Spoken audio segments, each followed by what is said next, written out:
하나님께서 오늘 우리에게 주시는 말씀은 누가복음 4장 16절로 24절까지의 말씀입니다.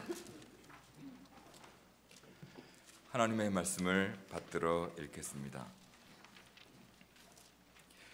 예수께서 그 살아나신 곳 나사렛에 이르사 안식일에 늘 하시던 대로 회당에 들어가사 성경을 읽으려고 서심해 선지자 이사야의 글을 들이거늘 책을 펴서 이렇게 기록된 데를 찾으시니 곧 주의 성령이 내게 임하셨으니 이는 가난한 자에게 복음을 전하게 하시려고 내게 기름을 부으시고 나를 보내사 포로된 자에게 자유를 눈먼 자에게 다시 보게 함을 전파하며 눌린 자를 자유롭게 하고 주의 은혜의 해를 전파하게 하려 하심이라 하였더라. 책을 덮어 그 맡은 자에게 주시고 앉으시니 회당에 있는 자들이 다 주목하여 보더라. 예수께서 그들에게 말씀하시되 이 글이 오늘 너희 귀에 응하였느니라 하시니 그들이 다 그를 증언하고 그 입으로 나오는 바 은혜로운 말을 놀랍게 여겨 이르되 이 사람이 요셉의 아들이 아니냐. 예수께서 그들에게 이르시되 너희가 반드시 의사야 너 자신을 고치라 하는 속담을 인용하여 내게 말하기를 우리가 들은 바 가버나움에서 행한 일을 내 고향 여기서도 행하라 하리라. 또 이르시되 내가 진실로 너희에게 이르노니 선지자가 고향에서는 환영을 받는 자가 없느니라. 아멘. 예, 고맙습니다. 우리 찬양대는 늘 박수가 저절로 나오게 만듭니다. 예, 고맙습니다. 예수님은 갈릴리 나사렛 마을에서 자라나셨습니다. 그래서 우리가 예수님을 나사렛 예수다 그렇게 예수님을 부릅니다. 당시에 많은 예수가 있었지만 우리가 믿는 그리스도는 나사렛 예수라고 우리가 고백을 합니다. 예수님께서 공생애를 시작하시면서 자신이 자라나신 곳 나사렛을 떠나서 갈릴리 호수가 잘 내려다 보이는 가버나움이라는 더 번화한 마을에서 가셔서 사셨다고 마태복음 4장 13절이 말합니다. 예수님은 이 가버나움을 중심으로 갈릴리 지방에서 말씀과 치유의 사역을 하셨습니다. 예수님의 가르침의 사역은 특별히 유대인들이 정기적으로 모이는 회당에서 시작이 되었습니다. 회당에서 예수님의 말씀을 들은 많은 사람들이 예수님을 칭송했습니다. 놀라운 가르침, 놀라운 말씀이라고 많은 사람들이 칭송을 했습니다. 어떤 역사가들은 1세기 팔레스타인 땅에서 살았던 역사적 예수는 평범한 사람에 불과했는데 교회가 그렇게 꾸몄다 그렇게 말을 하는 분들도 있습니다. 하지만 복음서의 이야기를 자세히 보면 예수님 곁에 있는 많은 사람들이 그분의 가르침에 칭송을 할 정도로 이분은 결코 평범한 분은 아니었습니다. 비범한 분이었습니다. 그분의 말씀의 사역이 특별했고 많은 사람들이 그 말씀을 귀하게 생각을 했습니다. 오늘 본문 이야기를 보면 예수님께서 공생의 사역을 하신 다음에 처음으로 자신의 자라나신 고향 나사렛을 방문했습니다. 일종의 예수님의 홈카밍이었습니다. 고향 사람들은 예수님을 부르기를 요한복음에 보면 요셉의 아들 예수, 조수아 바 요셉 그렇게 예수님을 불렀습니다. 찾아온 예수님을 고향 사람들이 환영을 했습니다. 그리고 예수님은 이 나사렛을 방문하시고 회당을 찾으셔서 거기에 가셔서 여느 때처럼 말씀 사역을 하시는데 오늘 말씀을 보면 구약 성경의 선지자 이사야의 글을 인용하시며 자신이 어떤 사역을 하고 계시는지를 사람들에게 선포하여 주었습니다. 자신은 예언된 메시아로서 이 땅에 하나님의 은혜를 전하는 존재이신 것을 선포했습니다.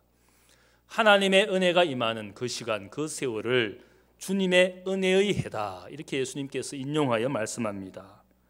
은혜의 해라는 뜻이 무엇인가? 이사야 61장을 보면 거기에 이 은혜의 해라는 것은 레위기 25장에 나오는 희년, 바로 기쁨의 해라는 그런 특별한 율법이 말하는 특별한 해라 할 수 있습니다. 이 희년의 소망을 이루어 주시는 주님의 사역을 은혜의 사역이라고 말씀하고 있습니다. 과연 주님께서 어떤 은혜를 베푸시는 사역을 하는지 오늘 본문 인용하신 말씀을 통하여 우리가 나누어 볼 수가 있습니다. 첫 번째는 주님의 사역은 가난한 자에게 기쁨을 주시는 복음의 사역입니다. 당시의 이스라엘 사람들은 90% 이상이 가난과 빚에 시달리는 그런 삶을 살았습니다. 특별히 로마의 지배를 받으면서 많은 세금을 내면서 수탈을 당하던 시대에 사는 사람들이었기 때문에 많은 사람들이 절대적으로 가난한 사람들이었습니다. 예수님의 발에 향유를 붓는 여인의 이야기가 복음서에 나옵니다. 여인이 비싼 향유를 예수님의 발에 부을 때에 제자들이 비난을 했습니다. 그 비싼 향유를 300데나리온에 팔아서 차라리 가난한 사람들을 구제하는 것이 낫지 않겠느냐, 하나님 앞에 그렇게 하는 것이 더 의로운 행위이지 않겠느냐, 여인을 제자들이 비난을 했습니다. 그때 예수님은 특별히 이 여인의 행위를 칭찬했습니다. 자신의 죽음을 미리 장사한 여인이기 때문에 복음이 전파되는 곳마다 이 여인이 행한 일을 기념하라고 특별히 칭찬해 주었습니다. 아마 제자들의 비난 속에는 당시의 가난의 문제가 얼마나 심각했는지를 알 수가 있습니다. 가난한 사람들을 생각하지 않고 그렇게 향유를 허비해도 되는 것이냐, 가난한 사람들을 생각하는 제자들의 관심일지 모르겠습니다. 예수님도 이 여인의 행위를 칭찬하신 다음에 말씀하시기를 가난한 자들은 항상 너희와 함께 있으니 아무 때라도 원하는 대로 그들을 도울 수가 있다, 이렇게 말씀을 덧붙여 주었습니다. 이 말씀은 미래의 교회와 제자들은 언제든지 가난한 자들을 생각하는 삶을, 또 그러한 섬김을 살라고 하신 주님의 뜻이 거기에 있었습니다. 실제로 초대교회는 늘 가난한 자를 생각하는 봉사와 섬김을 했던 초대교회였습니다. 갈라디아서 2장을 보면 이방 선교가 성공적으로 이루어지면서 많은 이방인 크리스찬들이 만들어졌습니다. 그런데 유대인 크리스찬들이 생각하기는 이 이방인 크리스찬들도 이제는 유대인처럼 율법을 지키며 살아야 한다고 주장을 하면서 교회 안에 갈등이 생겼습니다. 그래서 예루살렘의 바울과 바나바와 예루살렘의 사도들이 모여서 회의를 했습니다. 과연 이방인 크리스찬들도 여전히 유대인처럼 율법을 지켜야 할지 또 말아야 할지를 의논하기 시작했는데 거기에 결론이 난 것이 있습니다. 이방인 크리스찬들이 유대인처럼 살 필요가 없다. 율법의 의무를 지킬 필요가 없다. 다만 예루살렘 사도가 특별히 바울에게 부탁한 것은 너희들이 사역하고 교회를 이루어서 공동체를 이루어갈 때 가장 먼저 해야 될 것이 있는데 가난한 자를 기억하라. 가난한 자들을 잘 섬기는 사역을, 그러한 교회가 되도록 사도 바울에게 부탁을 했습니다. 그때 바울도 대답하기를 나도 원래 이 일을 힘쓰고 있다, 그렇게 대답을 합니다. 사도 바울은 선교를 하면서 이방 교회를 만들면서도 늘 생각한 것은 가난한 자를 섬기는, 그래서 이방 교회 부유한 교인들로부터 헌금을 받아서 가난한 교인들을 섬기는 일들을 열심히 했던 사도 바울이었습니다. 가난한 사람들을 섬기는 것이 주님의 뜻이었습니다. 초대교회는 그 일을 열심히 행하고 있었습니다. 가난한 사람들은 옛날이나 지금이나 변함없이 늘 우리 곁에 존재하고 있습니다. 부자와 성공한 사람들의 이야기가 유수와 사람들의 관심일지는 모르겠지만 우리가 알아야 될 것은 여전히 우리 주위에 다수의 가난한 사람들이 존재하고 있다는 사실입니다. 오늘 소비를 부추기는 수많은 광고와 제품 선전들은 그것을 살 수 없는 가난한 사람들의 존재를 무시하는 것일지 모르겠습니다. 우리가 결코 가난하지 않은 풍요로운 사회에 살고 있으니까 우리가 가진 것으로 얼마든지 내가 원하는 제품을 살 수 있다라고 제품 선전들은 그것을 전제하면서 우리에게 이야기를 합니다. 하지만 우리가 알아야 될 것이 있습니다. 세상의 현실은 어떻습니까? 전 세계 인구의 4분의 3이 먹고 살기조차 힘든 가난한 다수로 살고 있습니다. 레위기 25장을 보면 희년이 주는 희망이 있는데 그것은 가난한 자들에게 주는 희망이라 할 수 있습니다. 가난한 사람들의 빚을 탕감해주고 그들이 다시 시작할 수 있도록 기회를 주는 것이 희년의 소망입니다. 빚을 탕감해 줄 뿐만 아니라 원래의 자기 땅을 찾아갈 수 있게 하고 가난 때문에 빚지고 있던 종되었던 사람들은 다시 자유를 찾아서 자신의 가정으로 돌아갈 수 있는 기회를 만드는 것이 이 희년의 제도였습니다. 가난한 자를 생각하는 희년이라 할 수 있습니다. 예수님께서 가난한 자들을 섬겼던 두 가지 방법이 있습니다. 한 가지는 가진 자들, 빚을 주는 사람들에게 빚진 사람, 가난한 사람들의 빚을 탕감해 주라고 특별히 교훈합니다. 그래서 우리가 예수님의 비유와 교훈을 보면 탕감의 비유 혹은 불의한 청지기의 비유, 많은 곳에서 빚진 사람들을 가진 자가 반드시 탕감해 주는 관용과 긍휼을 베풀라고 거듭거듭 주님께서 강조를 합니다. 가진 자가 가지지 못한 자를 늘 생각하고 그들이 가진 빚을 탕감해 주는 것이 영적인 책임이고 사회적인 책임이라는 사실들을 예수님께서 강조합니다. 생존의 기회를 박탈당한 사람들에게 빚을 탕감해 주는 것만큼 그들에게 기쁜 소식은 없을 겁니다. 빚만이라도 탕감해 주면 내가 어떻게든지 살아갈 수 있는데, 우리 사회에서도 그런 분들이 얼마나 많습니까? 가게에 큰 부채를 지고 월급은 차압을 당하고 집에서 쫓김을 당하고 적어도 자신의 빚이라도 청산되면 살아갈 기회가 있고 생존할 기회가 있겠는데 빚 때문에 고통당하는 많은 이웃들이 우리 주위에 분명히 존재하고 있습니다. 예수님께서 가르쳐 주시는 유명한 주님의 기도 가운데 그런 기도가 있지 않습니까? 우리가 우리에게 죄 지은 자를 용서해 준 것처럼 우리의 죄를 용서해 주시옵소서. 거기에 죄 지은 것을 용서해 준다, 그 죄라는 말의 원어의 뜻은 빚이라는 뜻입니다. 우리가 우리에게 빚진 자를 탕감해 준 것처럼 우리의 죄의 빚을 용서해 달라라는 주님의 기도는 실질적으로 가난한 자들의 빚을 탕감해 주는 우리의 기도가 되어야 된다는 뜻입니다. 가진 자가 빚을 탕감해 줌으로써 구체적으로 가난한 자를 섬겨야 한다라고 주님께서 가난한 자를 생각하시는 마음을 엿볼 수가 있습니다. 또한 가난한 사람들에게 주님께서 섬기신 방법은 그들의 미래, 하나님의 나라가 얼마나 풍요로운지, 그들은 하나님의 백성으로 그 풍요로움을 경험하게 될 것이다, 그들에게 하나님 나라의 소망과 위로를 증거해 주었습니다. 특별히 누가복음 6장 20절에 보면 마태복음 5장에 나오는 팔복과 비슷한 말씀이 나옵니다. 6장 20절의 말씀을 보면 너희 가난한 자는 복이 있나니 하나님의 나라가 너희 것이미요, 지금 줄인 자는 복이 있나니 너희가 배부름을 얻을 것이미요, 지금 우는 자는 복이 있나니 너희가 웃을 것임이라. 마음이 가난한 자가 아니라 누가복음이 말하는 예수님의 복은 가난한 자가 복이 있다, 지금 줄이고 굶주리고 우는 자가, 배고픈 자가 복이 있는 것이고 하나님의 나라가 너희 것임이고 하나님의 나라의 풍요함을 너희가 그 세상에서 반드시 경험하게 될 것이다. 가난을 대물림하면서 절대적인 가난의 불행 가운데 인생을 살다가 마치더라도 이 가난한 자들이 바로 하나님 나라의 백성이 될 것이라고 그들을 위로해 주었습니다. 반대로 부유한 자를 향하여 외치신 주님의 말씀은 화 있을진저 너희 부유한 자여 너희는 너희의 위로를 이미 받았도다. 화 있을진저 너희 지금 배부른 자여 너희는 줄이리로다. 화 있을진저 너희 지금 웃는 자여 너희가 애통하며 울게 될 것이다. 부자로서 가진 자로서 가난한 자를 생각하지 않는 그들의 삶은 하나님 앞에 화된 인생이 될 것이라고. 이 주님의 모든 말씀은 가난한 자들을 위로하고 소망을 주시기 위한 말씀이었습니다. 늘 가난한 자를 생각하시고 그들을 섬기셨던, 그래서 그들과 함께 해주셨던 주님의 공생의 시간이었습니다. 계속되는 현재의 불행에 좌절하지 말고 하나님 나라의 소망을 가진 가난한 사람들이 되도록 그들을 위로해 주었습니다. 지난 시간에 우리가 세례 요한의 메시지를 잠깐 생각했던 적이 있습니다. 세례 요한이 우리에게 전하는 회개에 합당한 삶이 무엇이냐, 그 메시지의 내용이 무엇입니까? 결국은 가난한 자를 위한 사회 정의의 메시지였습니다.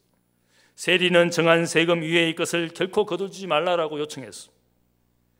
가난한 자들이 가진 그 세금이 얼마나 무거운 것인지 세리는 정한 세금 외에 결코 더 부과하지 말고 그들의 것을 착취하지 말도록 요청을 했습니다. 군인들은 자기의 급료만을 받고 결코 강탈하지 않는 사람이 되라고, 자신이 가진 힘을 가지고 가난한 자들의 것을 빼앗는 그런 사람이 되지 말라라고, 지위와 자신의 직분을 이용해서 가난한 자들을 위해 군림하는 삶을 살지 말도록 말하고 있습니다. 옷 2벌 있는 자는 옷 없는 자에게 나누어 주고 먹을 것이 있는 자는 없는 자에게 나누어 주라고. 세례 요한은 가난한 자를 위한 정의를 말하고 있습니다. 그래서 초대교회의 모든 그리스도인들은 가난한 자를 섬기셨던 주님을 생각하고 그들을 서로 격려하기를, 우리가 가난한 자를 생각하자, 가난한 자를 생각하자. 그것이 바로 초대교회의 모든 그리스도인들의 모습이었습니다. 그래서 자기가 가진 것을 나누어 주었습니다. 함께 공동체를 통하여 아무도 가난 때문에 불행하게 생각하지 않도록 자기가 가진 것을 나누어 주는 공동체가 초대교회였습니다. 가난한 자를 생각하게 하시는 주님의 말씀을 따라 그분의 사역이 그러했기 때문에 모든 그리스도인들도 그러한 사역을 살아야 된다라고 해야 된다라고 말하고 있습니다. 두 번째로 주님의 사역은 오늘 말씀을 보면 갇힌 자에게, 눌린 자에게 자유와 해방을 주시는 사역입니다. 레위기 25장 신인에 대해서 이런 말씀이 있습니다. 너희는 7 안식년을 계수할지니 7년이 7번인즉 안식년 7번 동안 곧 49년이라. 7째 달 열흘날은 속죄일이니 너희는 뿔나팔 소리를 내되 전국에서 뿔나팔을 크게 불지며 너희는 50년째 해를 거룩하게 하여 그 땅에 있는 모든 주민을 위하여 자유를 공포하라. 이 해는 너희에게 희년이니 너희는 각각 자기의 소유로 돌아갈지며 각각 자기의 가족에게로 돌아갈지라. 희년에 대한 이야기를 하면서 이날은 자유를 선포하는 날이라고 말하고 있습니다. 빚 때문에 종이 되었던 사람이 자유를 찾게 되는 날이었습니다. 자유를 찾아서 사랑하는 고향과 가족의 품으로 돌아가게 하는 날이었습니다. 특별히 이 희년의 선포는 제사장들이 새해가 시작되는 7째 달 열흘날에 전국 각지에서 이 제사장들이 뿔나팔을 불게 됩니다. 외치기를 다슈바, 돌아가라, 돌아가라. 자유의 신분으로 돌아가고 자기 땅으로 돌아가고 자기의 가족에게로 돌아가라, 돌아가라. 이 속죄일에 이 뿔나팔을 불게 됩니다. 속죄일이 무엇입니까? 인생의 죄로부터 짐승의 피를 제사를 드려서 백성들이 죄를 속함받는 날입니다.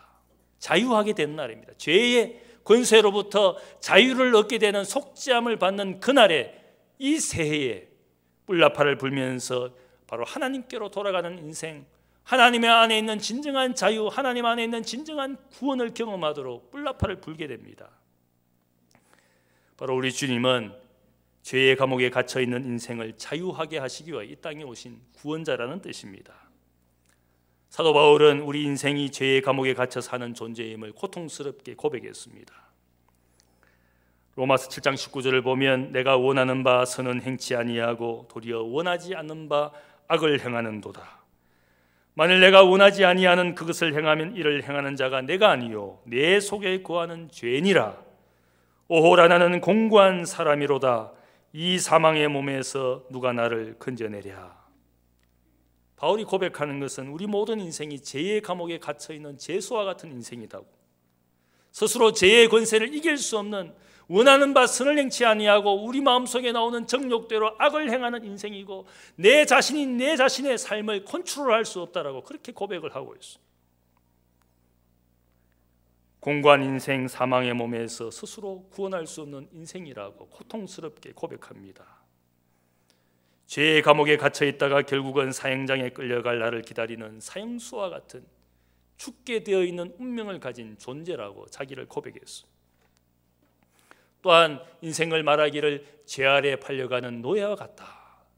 끌려가서 노예 시장에 나와서 새로운 주인이 그를 사주기를 기다리는 그런 노예의 운명을 가진 죄 아래 팔려가는 인생이라고 그렇게 그가 고백했어.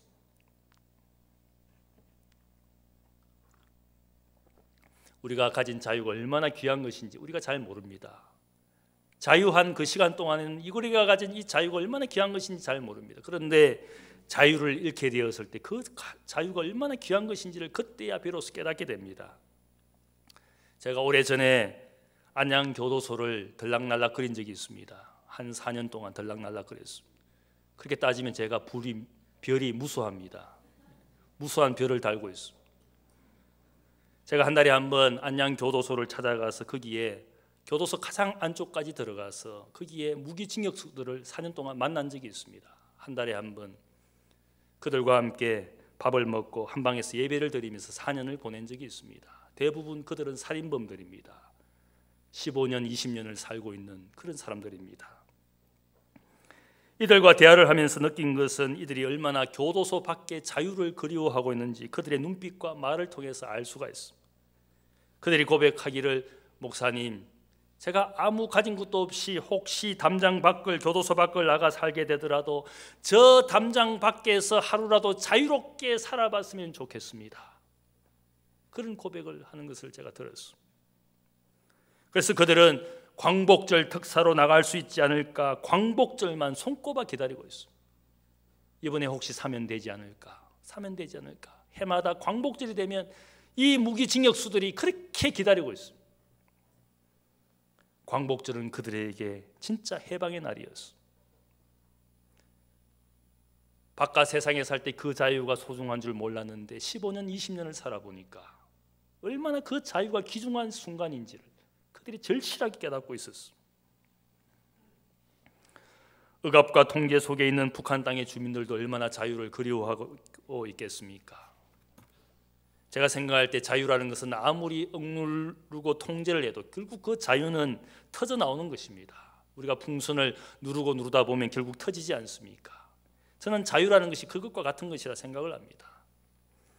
오래전에 배우 멜 깁슨이 주연한 13세기 스코틀랜드의 영웅 윌리엄 왈리스의 일대기를 그린 브레이브 하트라는 영화가 있었습니다. 스코틀랜드의 자유를 위해서 무장 봉기했다가 결국은 배신과 모략으로 잉글랜드 군에게 이 주인공이 사로잡혔습니다. 결국은 런던으로 끌려가서 많은 군중들이 지켜보는 앞에서 목베임을 당하게 되었습니다. 영국의 군주가 이 윌리엄 왈리스에게 말을 합니다. 너가 만일 나에게 자비를 베풀어 달라고 말을 하고 무릎을 꿇으면 내가 너를 살려주겠다. 그렇게 말을 합니다. 그런데 주인은 그 제의를 거절합니다. 그리고 드디어 칼로 목베임을 당하기 전에 그가 큰 소리로, 이 주인공이 큰 소리로 모든 사람이 들을 수 있도록 크게 외칩니다. 프리덤! 자유! 그의 마지막 절실한 외침은 자유였습니다. 자비가 아니라 자유를 원했습니다. 결국 스코틀랜드는 이 윌리엄 왈리스의 영향을 받아서 다음 전쟁에서 승리하고 자유와 독립을 성취했습니다. 한국 땅이 일제의 치하에서 35년 동안 자유를 잃고 살지 않았습니까? 하지만 결국 많은 사람들의 희생과 헌신으로 독립과 자유를 쟁취하게 되었습니다. 저는 개인과 나라의 고유한 자유는 아무리 억압하려 한다 해도 결국은 이 자유는 성취되어지는 것이다. 결국 풍선은 터지는 것이다. 억압하면 억압할수록 자유에 대한 열망은 모든 인생이 가지고 있어. 많은 민권운동과 혹은 민주화운동을 보면 그 자유를 말살하려고 억압했지만 결국은 민주화운동이 이루어지고 이 민권이 성취되어지는 것은 무엇입니까? 이 자유라는 것은 인생이 가진 희망이기 때문에 아무리 억압한다고 해도 그것이 말살되지 않습니다. 인간과 피조물의 자유에 대한 갈망은 반드시 이루어지기 마련입니다. 바울도 이 자유에 대한 소망을 가지고 나는 공고한 인생, 이 사망의 몸에서 누가 나를 건져내랴 그렇게 고백했지만 즉시 그가 다시 말합니다. 그리스도 예수 안에 있는 생명의 성령의 법이 죄와 사망의 법에서 공고한 사람이고 사망의 몸인 너와 나를 해방하였다. 너를 해방하였다. 나를 해방하였다. 아들이 해방시켜 주신 것이다. 그렇게 그가 감격하여 외치게 됩니다.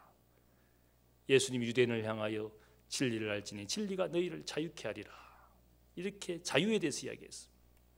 유대인들이 말하기를 우리가 한 번도 남의 종이 된 적이 없는데 왜 우리 보고 자유하라고 말하느냐 반문했습니다. 그때 주님께서 하신 말씀은 죄를 범하는 자마다 죄의 종이라.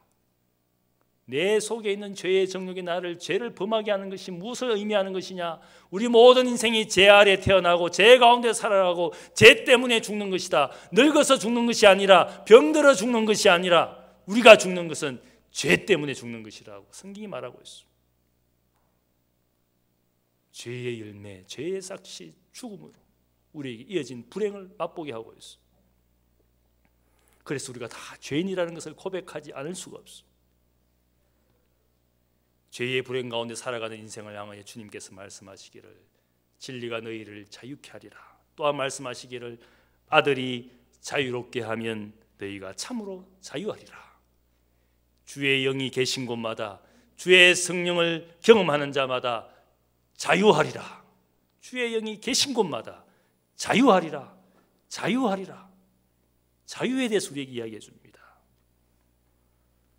우리 인생이 다양한 모습으로 갇혀 살아가고 있습니다.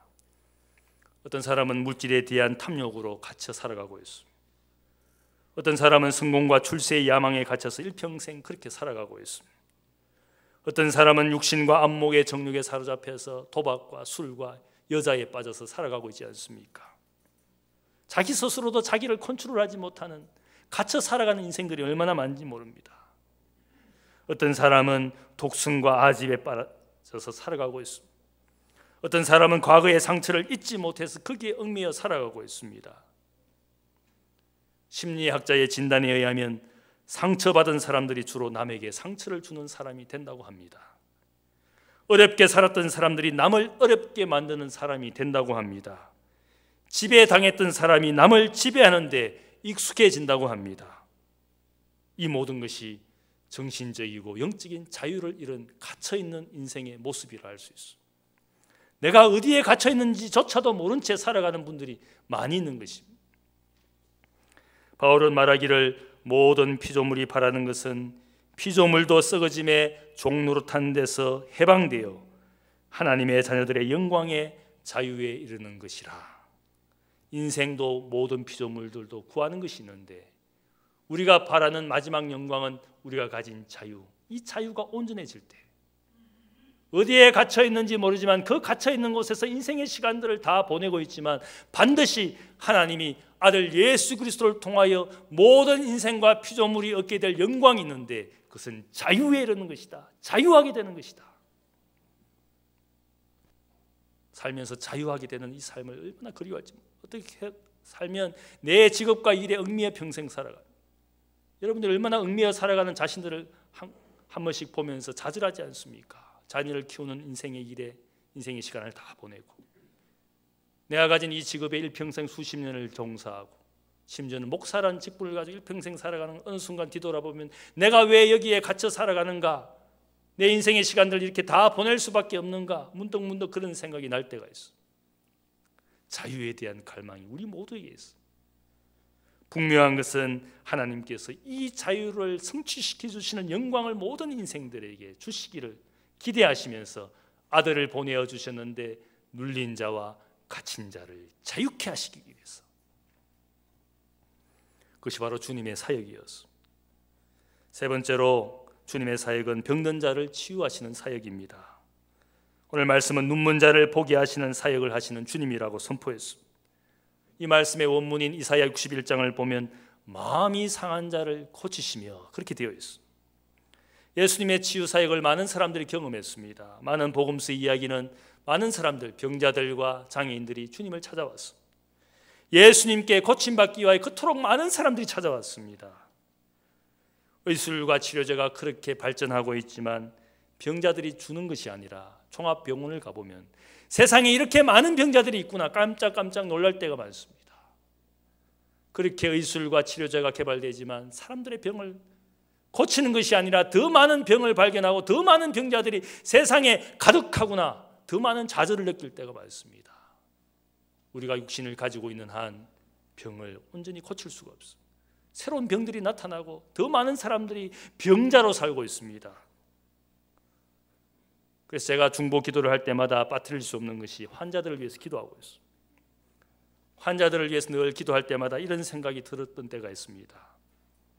주님, 제가 언제까지 병자들을 위해서 기도해야 됩니까? 저도 이제 지쳤습니다.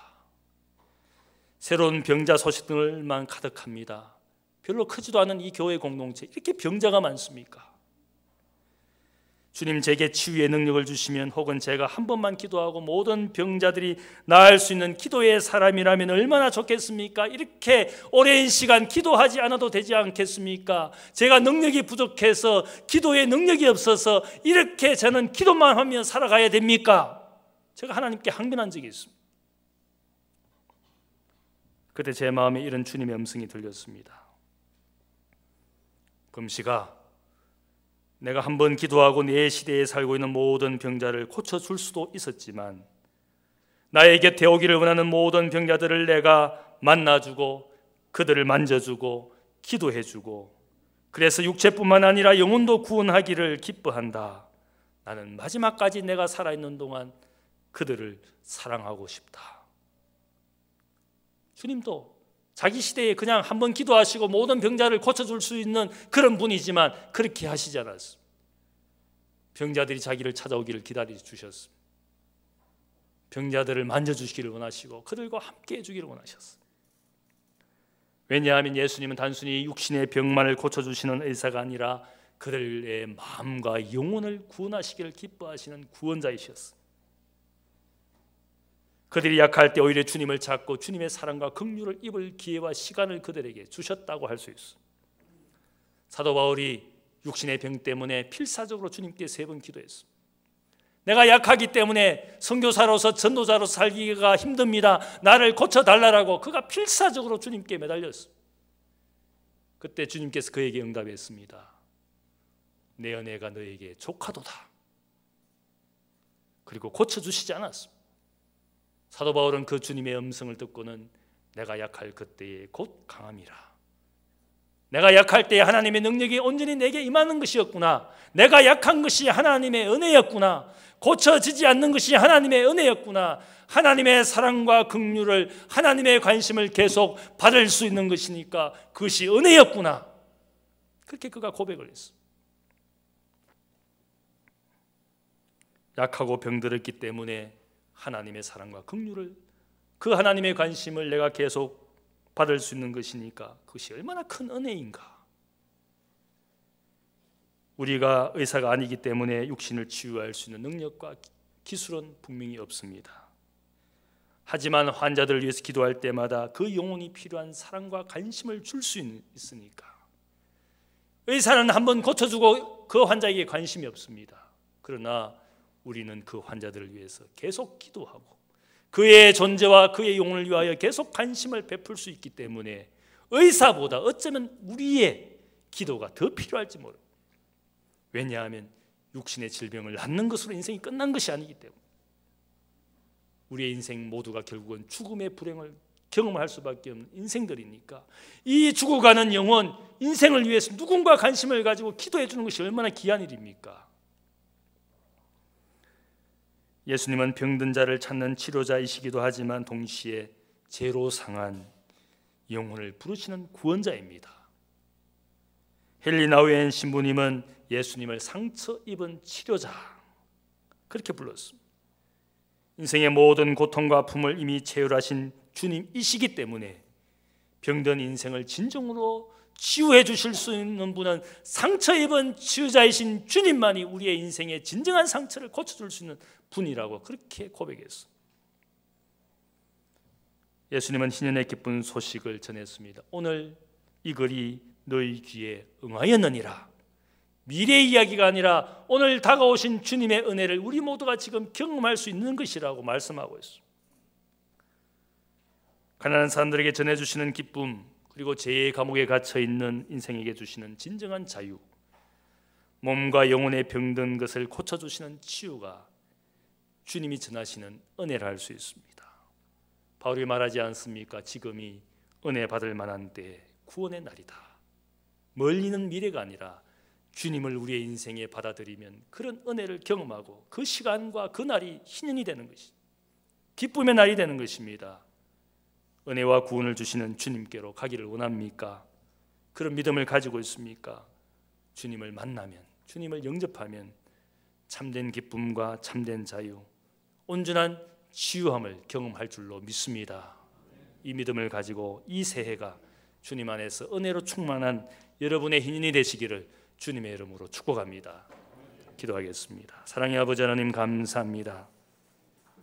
인생의 치유자일 뿐만 아니라 구원자로 이 땅에 오신 주님, 죄의 감옥에 갇혀있는 인생을 진정으로 자유롭게 하실 해방자 주님을 사랑합니다. 우리가 죄의 감옥에 갇힌 줄도 모른 제 인생을 살아갑니다. 욕심과 탐욕으로, 아버지는 죄의 습관으로 끊임없이 원하는 바 선은 행치 아니하고 악을 행하는 우리의 마음들입니다. 이 공고한 인생에서 우리의 인생을 구원해 주실 생명의 성령의 법이 우리의 삶에 오기를 원합니다. 주님을 온전히 찾게 하시고 주님을 온전히 영접하게 하여 주옵소서. 2016년 우리의 삶과 가정과 생업이 주님을 온전히 만남으로 참된 기쁨과 자유를 가지고 하나님을 기쁘시게 하는 모든 하나님의 백성들이 되게 하여 주옵소서. 감사하며 예수님의 이름으로 기도하옵나이다. 아멘.